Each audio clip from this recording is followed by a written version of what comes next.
Hello বন্ধুরা, date two লাভ Mir episode 12কে নিয়ে ফিরে এলাম। এই আমার বাকি ভিডিওগুলোর লিঙ্ক তোমরা ডেসক্রিপশন বক্সে পেয়ে যাবে। আর আমার এক্সপ্লেনেশন ভালো লাগলে চ্যানেলটিকে সাবস্ক্রাইব করে লাইক কমেন্ট শেয়ার করে দিও। তো চলো শুরু করে নিই। এখানে গল্পের প্রথমেই দেখতে পাই জুনহোর কাছে খবর চলে যায় যে ওকে ধরবার জন্য সব লোকেরা ওর পিছন করছে। তখন এখানে যে চোরটাকে হাতে করে উনবক আসছিল সেই চোরটা ওর হাত থেকে ছুটে পালিয়ে যায়। উনবক এবার চোরটাকে ধাওয়া করার চেষ্টা করে, কারণ একমাত্র ওই হচ্ছে জুনোর কাছ অব্দি পৌঁছাবার সূত্র। কিন্তু চোরটার সাথে এক প্রকারের ধস্তাধস্তি হয়, বিশেষ কিছু লাভ হয় না। তার পরের সিনে আমরা জুনোকে দেখতে পাই ও রুমে ফিরে আসে। হংডোকে জিজ্ঞেস করে যে আপনি কোথায় গেছিলেন। হংডো বলে আপনার এই জিনিসটা পড়ে গেছিল, জাস্ট এটাকে তুলে গুছিয়ে রাখছিলাম। এরপর হংডো বাই বলে ওখান থেকে চলে যায়। কিন্তু জুনহোর মনের সন্দেহ যায় না। ও মনে মনে ভাবে যে আলমারি খুলে হয়তো ওই ভেতরে হংডো ঢুকেছিল। তাই হংডো যখন রাস্তায় চলে যায় তখন বলে আমি আপনাকে বাড়ি পৌঁছে দিতে আসবো। এদিকে তার পরের সিনে উনবককে দেখি ও ওই চোরটাকে পুলিশের হাতে তুলে দেয়। আরও জুনোকে ধরবার জন্য আবারও বেরিয়ে পড়ে। এদিকে জুনো নাছোড়বান্দা হয়ে যায় হংডোকে একসাথে বাড়ি নিয়ে যাওয়ার জন্য। জুনহো এবার হংডোকে জিজ্ঞেস করে যে তুমি কি আমার ওই ঘরের ভেতর ঢুকেছিলে। জুনহো এবার কিছু একটা বলতে যাবে। জুনহো তখন বলার আগেই হংডো বলে না, সেরকম কিছু নয়। হংডোকে এখানে হঠাৎই উনবক রাস্তার মধ্যে জুনহোর গাড়িতে দেখে নেয়। উনবকের এটা দেখেই ভয় হয়ে যায়। এবার হংডো ভাবতে থাকে ও জুনহোর চোখকে কিভাবে ফাঁকি দেবে। আর ঠিক ওই মোমেন্টেই উনবকের ফোন চলে আসে। উনবকের ফোনটার সাথে জুনহো এখানে আর কিছু জিজ্ঞেস করতে পারে না। হংডো বলে দেয় যে হংডোর সাথে বাড়ি ফিরছে। উনবক তখন ওকে ডেকে নেয় আর মাঝ রাস্তায় ও নেমে যায়। এরপর জুনো বলে আমাদের শীঘ্রই দেখা হবে। জুনো কিছুতেই বিশ্বাস করতে পারে না। এখানে উনা চলে আসে। উনা ছুটে এসে ওকে বাড়ি পৌঁছে দিতে যায়। এদিকে জুনো ভালোই বুঝতে পারে যে ও ধরা পড়ে যাওয়ার সময় এসেছে। পুলিশের গাড়ি ওকে চেস করছে আর এক প্রকার ওকে ধরেও ফেলতে যায়। যখনই এখানে গাড়ি থেকে উনবক নেমে পড়ে তখনই ভালো মতন জুনো বুঝতে পেরে যায় যে ওর জাল কেটে গেছে। তাই ও আশেপাশের রাস্তা দিয়ে পালাবার চেষ্টা করে আর ফুল স্পিডে গাড়ি চালাতে শুরু করে। ও এমনভাবে পালাতে থাকে যাতে ও কোনোভাবেই উনবকের হাতে না আসে। এদিকে নাকের তলা থেকে জুনহো পালিয়ে যাবে এটা উনবক ভাবতে পারে না। ততক্ষণে জুনহোর বাড়িতে পুলিশের টিম পৌঁছে যায়। উনাও সেখানে চলে যায়।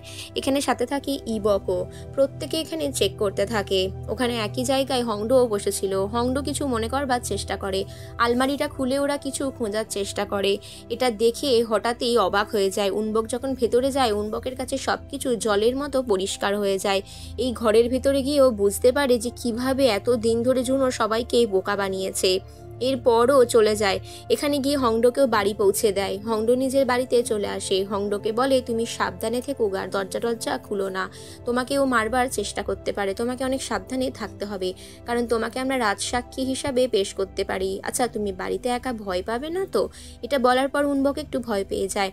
তারপর বলে আমি কি তোমার সাথে আজকে রাত্রিরে থাকবো। তখন হংডো বলে তুমি আমার সাথে রাত্রিরে থাকবে, বেশ ঠিক আছে একসাথে থাকো, কোনো অসুবিধা নেই। এরপর উনবক বলে ঠিক আছে। উনবক বলে আমি তোমার জন্য আমার রুমটাও ছেড়ে দেবো, আর নইলে তুমি সোফায় শুয়ে পড়ো। এরপর উনবককে দেখি ও সোফায় ঘুমিয়ে পড়ে।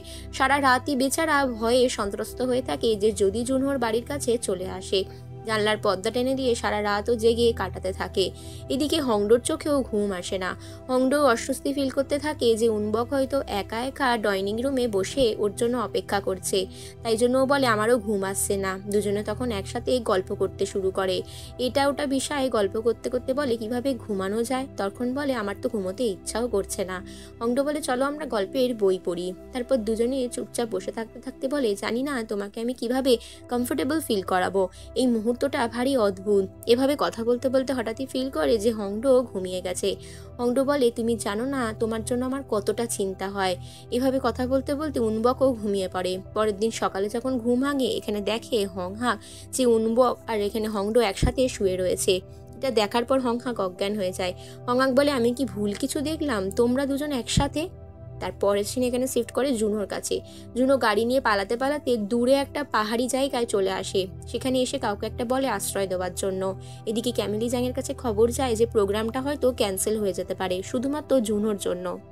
তারপরে হংডো বলে আপনি চিন্তা করবেন না ম্যাডাম, সব ঠিক হয়ে যাবে। এদিকে উনা ওই পাহাড়ি জায়গাটায় পিছু করতে করতে পৌঁছে যায়।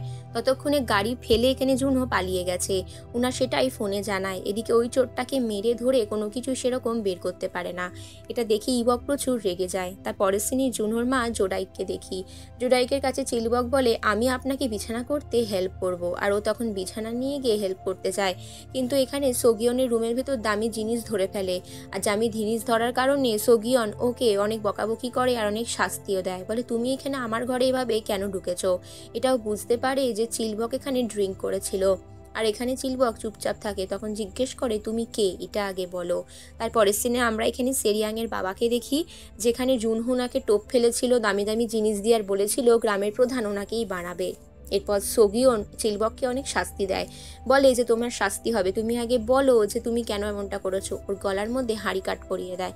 তখন এখানে হঠাৎ করেই উনবক চলে আসে। উনবক বলে আমি ওনাকে রক্ষা করেছি, এমন অনেক ঘটনা ঘটেছে যেগুলো ওনার জানবার নয়। এরপর উনবক অনেক প্রুফ দেখায়। উনবক সব বলে যে সবের পেছনে জুনহো ছিল। এই ব্যাপারটা কিন্তু এখনো জোডাই কিছুই জানে না। চিলবক এবারে গোগ্রাসে গিলতে থাকে, কারণ দুদিন ধরেও খাবার খায়নি। এদিকে জোডাই উনবকের সাথে কথা বলতে আসে, বলে ইয়াং মাস্টার তুমি অনেক রোগা হয়ে গেছো, চলো তোমাকে কিছু খেতে দিই। উনবক বলে আমার জন্য তো চিন্তা করো না। আচ্ছা জুনহোর কোনো খবর আছে? জোডাই বলে কি আর বলবো, তো তেমন ছেলে নয়। এদিকে হঠাৎই ওখানে হংডো চলে আসে। হংডো বলে আমি ফ্যাশন ডিজাইনিং এর কাজের জন্য এসেছি। এখানে ওদের দুজনকে একসাথে কথা বলতে দেখে সোগিয়ান হাঁ করে তাকিয়ে থাকে। তারপর যখন হংডোকে একা পায় তখন ওকে জিজ্ঞেস করে যে তুমি ফ্যাশন ডিজাইনিং এর কাজের জন্য এসেছো, তোমাকে ধন্যবাদ আমার নাতিকে একসময় ডিপ্রেশন থেকে বের করে আনার জন্য। তখন হংডো বলে ও আমাকে অনেক হেল্প করেছে, খুব ভালো একজন ছেলে। কিন্তু সোগিয়ন এখানে উল্টো কথা বলে ও গ্রামের প্রধান, আমি নিশ্চয়ই বোঝাতে পারছি তোমাকে কি বলতে চাইছি, তোমার সাথে ওর সম্পর্ক হওয়াটা হয়তো অস্বাভাবিক।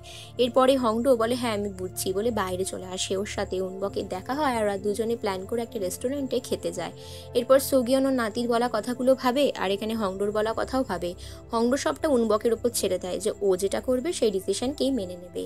এদিকে জুনহোকে দেখি সেরিয়াংয়ের বাবাদের গ্রামেও লুকিয়ে রয়েছে। সেরিয়াংয়ের বাবাই ওকে লুকোতে হেল্প করেছে। এরপরও SMS-এ চোরগুলোর সাথে কথা বলতে থাকে। চোরগুলো বলে এখনো ব্যাপারটা সেফ নয়, তুমি বেরিও না। এদিকে সেরিয়াংয়ের বাবা এসে ঝামেলা করে, বলে ফ্যাশন শো হবে না, তোমাকে গ্রামের প্রধান আর থাকতে হবে না। কারণ সেরিয়াংয়ের বাবা ওকে আর কষ্ট পেতে দেখতে পাচ্ছিল না। জুনহো এই বিষয়টা ভালো মতনই টোপ ফেলে। জুনহো জানতো যে ওর বাবার সাথে এই ডিলটা যদি করে, যে কোনোভাবেই হোক উনি যদি জুনোকে হেল্প করে তাহলে জুনো ওই গ্রামে ব্যবসাও করবে আর সিয়ংশন গ্রামের প্রধান এখানে সেরিয়াংয়ের বাবাকেই বানিয়ে দেওয়া হবে। তারপরের সিনে আমরা হংডোকে দেখতে পাই। হংডোকে এখানে ফ্যাশন ডিজাইনের মেইন ডিজাইনগুলো করার দায়িত্ব দেওয়া হয় আর ওরা সকলেই ভালোভাবে কাজ প্রায় শেষ করে ফেলে। তাই জন্য সকলে পার্টিতে যায়। কিন্তু নতুন মেয়েগুলোর খাবারের ফিরিস্তি শুনে হংডো অবাক হয়ে যায়। যাই হোক কোওয়ার্কাররা সকলে মিলে আনন্দ করে এখানে একটা ছোট্ট টি পার্টি করে আর যেটাতে যোগ দেয় ক্যামিলির সেক্রেটারিও। এরপর ওরা সকলে মিলে মজা করে একসাথে কফি শপে চলে যায়। তারপরের সিনে আমরা এখানে দেখতে পাই একটা অন্য ঘটনা। জুনহো এখানে একটা অন্য জায়গায় যাচ্ছে। ওর কাছে যে জিনিসটা রয়েছে সেটা সব থেকে বেশি দামি। ও কাউকে একটা SMS করে এখানে ডাকে, যার কাছে এই জিনিসটা বিক্রি করার কথা রয়েছে। এখানে SMS আসে যে সেকেন্ড ফ্লোরে ও জিনিসটা বিক্রি করবে। কিন্তু যে লোকটা ধরা পড়েছে সেই লোকটারই গাড়ি এখানে উনবক নিয়ে এসেছে। উনবককে দূর থেকে দেখে ফেলে আর চিনে নেয়। উনবক যখন গাড়ি নিয়ে উনাকে সাথে করে ঢোকে তখন উনবক বলে আমি ওপরের ফ্লোরে গিয়ে দেখছি, আর উনা নিচের ফ্লোরে খোঁজে। কিন্তু ওরা এখানে সমস্ত কিছু খুঁজে খুঁজে দেখতে দেখতে একটা জিনিস ফিল করে যে জুনো হয়তো ততক্ষণে পালিয়ে গেছে। চারিদিক থেকে পুলিশ এই বিল্ডিংটাকে ঘিরে নেয়, কিন্তু কোনোভাবেই জুনহোকে দেখতে পায় না। পুলিশ বুঝতে পারে না এত তাড়াতাড়ি জুনো কি করে পালালো। তখন এখানে ইবকও চলে আসে। ইবক বলে চলো আমরা সবাই ছড়িয়ে পড়ে ওকে খোঁজ করি। এদিকে সোগিয়নের কাছে সমস্ত গ্রামের কাউন্সিলরদের এখানে যুক্ত করে নিয়ে চলে আসে। সকলে এসে এখানের বিরুদ্ধতা করে, বলে ফ্যাশন শো এখানে হবে না। আর আমরা সব জানতে পেরেছি আপনার সাথে ক্যামিলি জাংয়ের আগে একটা সম্পর্ক ছিল, খুব নোংরা একজন মানুষ, আপনার এই গ্রামের প্রধান থাকার আর কোনো অধিকার নেই। এই কথাটা শোনা মাত্র সোগিয়ন অজ্ঞান হয়ে যায়, অসুস্থ হয়ে যায়। এবার এখানে জুনহোকে ধরতে আসছিলই, এক প্রকার ধরেই ফেলতো, কিন্তু তখনই ওর কাছে খবর আসে ওর দাদু অসুস্থ হয়ে গেছে। এখানে জোডাই ফোন করে সবটা জানায় যে গ্রামের লোকেরা ওনার বিরুদ্ধতা করছে আর এই ছবিগুলো নিয়ে ওনার চরিত্রে প্রশ্ন তুলছে, আর ওনাকে বলেছে গ্রামের প্রধানের পদ থেকে ওনাকে ত্যাগ দিতে। তার জন্য উনি এই কষ্ট সহ্য করতে না পেরে অসুস্থ হয়ে পড়েছে। এবার এতদিন ধরে উনবকও এই ব্যাপারটা নিয়ে জানতো না। সবটা জেনে ও খানিকটা অবাক হয়ে যায়। ও বুঝতে পারে ওর গ্র্যান্ডফাদারও অনেক ত্যাগ স্বীকার করেছে। এদিকে ক্যামিলি জাংয়ের কাছে খবর আসে যে ওর ফ্যাশন শো ওখানে ক্যান্সেল করা হয়েছে, কিন্তু ও এই মুহূর্তে নিজের হার মেনে নিতে পারে না। তারপরের সিনেই আমরা এখানে জোডাইকে দেখি। জোডাইকে এখানে দেখতে পাই যে সবকিছু বড় বদলে যাচ্ছে। ও উনবক কিন্তু নিজের দাদুর নিজের মতন করে সেবা করার চেষ্টা করছে। সোগিয়ন বুঝতে পারে যে সবকিছু এবার শেষ হয়ে যাবে। ক্যামিলি জাং এসে এবার সোগিয়নের সাথে ঝামেলা করে। তখন বলে যে কি হয়েছে, তারপরে ছবিগুলো দেখে বুঝতে পারে যে হ্যাঁ, এগুলো সবটাই সত্যি। তখন বলে এগুলো কোনোটাই তো মিথ্যে নয়, তাহলে এটাকে নিয়ে একটা বড় ইস্যু কেন করা হচ্ছে। তারপরের সিনে সেক্রেটারি আর ক্যামিলি জাং দুজনে বাইরে বেরিয়ে আসে। সেক্রেটারি মন খারাপ করে বলে ওদের দুজনকে একা ছেড়ে দেওয়াই ভালো। এরপর ক্যামিলি জাং কান্নাকাটি করে বলে এটা আমার স্বপ্ন, এই গ্রামে এই ফ্যাশন শোটা করা, কেন আমাকে করতে দিচ্ছ না। উনবক বুঝতে পারে যে সবকিছু একটা প্ল্যান মোতাবেক চলছে, কেউ একটা রয়েছে সবের পেছনে উস্কে দেওয়ার জন্য। এদিকে সেরিয়াং এর বাবাকে দেখি নিজের বাড়িতে পার্টি করছে। এখানে সোগিয়ন চলে আসে। সোগিয়নকে ভীষণ বাজেভাবে ইনসাল্ট করা হয়। সোগিয়নকেও বলা হয় আপনি পদত্যাগ করুন। সোগিয়নকে এত বাজেভাবে কথাবার্তা বলতে থাকে যে সোগিয়ন এখানে অপমান সহ্য করতে না পারে ওই ঘর থেকে বেরিয়ে যায়। এদিকে সেরিয়াংকে দেখতে পেয়ে উনবক কথা বলার জন্য ডাকে। সেরিয়াংকে সবটা খুলে বলে যে তোমার ফিলিংসের আমি মূল্য দিতে পারবো না, আমাকে মাফ করো, আমি কোনোদিন তোমাকে ভালোবাসিনি। সেরিয়াং অনেক রিকোয়েস্ট করলে উনবক বলে বোঝার চেষ্টা করো, জোর করে কোনো কিছু হয় না, তুমি একজন ভালো মানুষ পাবে, তোমার জীবন অনেক সুখের হোক, আমি তোমার যোগ্য নই। এই বলে ও প্রণাম জানিয়ে চলে আসে। তারপরের সিনে আমরা সোগিয়নকে দেখতে পাই। ওইখানে ক্যামিলি জাং আলোচনা করে একটা গুরুত্বপূর্ণ বিষয় নিয়ে। ও বুঝতে পারে যেখানে একটা বিচ্ছিরি খেলা চলছে। এই গ্রামের প্রধান সোগিয়ন, ওর জন্য গ্রাম প্রাণের অধিক প্রিয়। তাই জন্য ক্যামিলি জাং শেষবারের মতন চেষ্টা করে এই গ্রামটাকে বাঁচাবার। তখন সোগিয়ন বলে তোমাকে আবারও আমি ঠকালাম, তোমাকে কষ্ট দিলাম। ক্যামিলি জাং বলে আমি যেটা চাই সেটা ঠিক পেয়েই ছাড়বো। তারপরে রাত্রিবেলা দেখি হংডো ব্রিজে একা একা ঘুরছিল। হঠাৎই ও দূর থেকে উনবককে দেখতে পায়। বাড়ির ছাদে ওকে একা দেখতে পেয়ে ওই রুমের ভেতর চলে যায়। ছাদের বারান্দায় গিয়ে বলে তুমি এখানে একা একা দাঁড়িয়ে কি করছো। উনবক বলে জানি না, সবকিছু বড্ড একা একা লাগছে। আমার মনে হচ্ছে শুধুমাত্র আমার জন্য গ্র্যান্ডফাদারকে এত কষ্ট সহ্য করতে হচ্ছে। তখন হংডো বলে তুমি এত চিন্তা করো না, সবকিছু দেখবে আবারও আগের মতন ঠিক হয়ে যাবে। তাই পরের দিন সকালে ক্যামিলি জাংকে দেখতে পায়। গ্রামের সব লোকেরা এদিক ওদিক যাচ্ছে, তাদেরকে গিফট দেওয়া হচ্ছে। আর গিফট দিচ্ছে সেরিয়াং এর বাবা। সেরিয়াং এর বাবা বলে যে আমি আমার নিজের লাভের অংশ থেকে আপনাদেরকে গিফট দিচ্ছি, এই গ্রামের প্রধান হলে আপনাদেরকে আরও অনেক কিছু দেব। এবার সেরিয়াং এর বাবার সাথে ক্যামিলি জাং এখানে একটা এগ্রিমেন্ট করে, বলে যে আমার লাভের প্রায় 10 থেকে 20% আপনাকে দেব, আরও অনেক কিছু সুযোগ সুবিধা পাবেন। এবার লোভে পড়ে সেরিয়াং এর বাবা সেই ডিসিশনটা মেনে নেয়। এদিকে সোগিয়ন সিদ্ধান্ত নেয় যে ও এই গ্রামের প্রধানের পদ ত্যাগ করবে, কারণ সময় এসে গেছে পুরনোকে পিছনে ফেলে সামনে এগিয়ে যাওয়া। সেই চিঠিও পাঠিয়ে দেয়। সেরিয়াং প্রত্যেকেই খবর পায় যে সোগিয়ন চলে যাচ্ছে। এই খবরটা দেওয়ার জন্যই হংডো ক্যামিলি জাংয়ের কাছে আসে, কিন্তু ও খুব নিশ্চিন্তে বসে চা খাচ্ছিল। এটা দেখে সেরিয়াং এর বাবাও অবাক হয়ে দেখতে থাকে। এরপর সোগিয়নকে দেখা যায় রোদ ঘর ছাড় দিচ্ছে। উনবক বলে দাদু দাও আমাকে করে দিচ্ছি। তখন বলে তোমার কষ্ট হচ্ছে না তো। সোগিয়ন বলে না, আমার অনেক ভারমুক্ত লাগছে, অনেক শান্তি।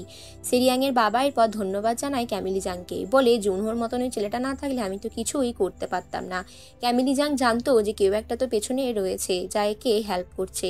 এবার জুনহো এই খবরটা পাওয়ার পর প্রচুর প্রচুর খুশি হয়, কারণ সোগিয়ন গ্রামের প্রধান না থাকলে ওকে আর গ্রামে ঢুকতে কেউ আটকাতে পারবে না।